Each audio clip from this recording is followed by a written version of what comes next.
আজকের ব্রেকফাস্টেও আমি বানিয়েছিলাম খিচুড়ি। সকালের পর থেকে আর কোনো ক্লিপস নেওয়া হয়নি। একেবারে দুপুরবেলা আমি ঠাকুরের ভোগটা দিয়ে পুজোর বাসনগুলো মেজে নিলাম। আজকে লাঞ্চে মা বানিয়েছিল পটল ভর্তা আর পাবদা মাছের ঝাল। সাথে আমি আর রিমি একটু শসা কেটেও নিয়েছিলাম। লাঞ্চের পর আমি আমার রাবার প্ল্যান্টটা নিয়ে একটু বসেছিলাম। খুব সুন্দর করে পাতাগুলো ক্লিন করে দিলাম।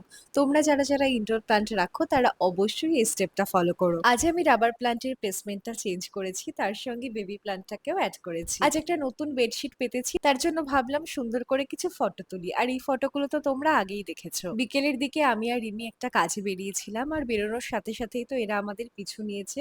পুরোটা রাস্তা আমাদের সাথে গেছে। আমরা ভাবলাম বেরিয়েছি যখন, তাহলে একেবারে একটু হেঁটেও আসি। আমরা এখন চায়ের বদলে এটাই খাচ্ছি। তোমরা যদি এই রেসিপিটা জানতে চাও তাহলে অবশ্যই আমাকে কমেন্ট করো। ইভিনিং স্ন্যাক্স হিসেবে বানিয়েছিলাম ছোলার চাট। আমরা এটা সেদ্ধ ছোলা দিয়ে করেছি। তোমরা ডেফিনেটলি ভেজানো কাঁচা ছোলা দিয়েও করতে পারো, দুটোই খেতে ভালো লাগে। আর বানানো তো খুবই ইজি, দেখলে জাস্ট একটু লেবুর রস, বিট লবণ, শসা, পেঁয়াজ আর কাঁচা লঙ্কা, ব্যাস রেডি। চলো তাহলে আজকের ব্লগটা এখানেই এন্ড করছি। তোমরা সকলে খুব ভালো থেকো।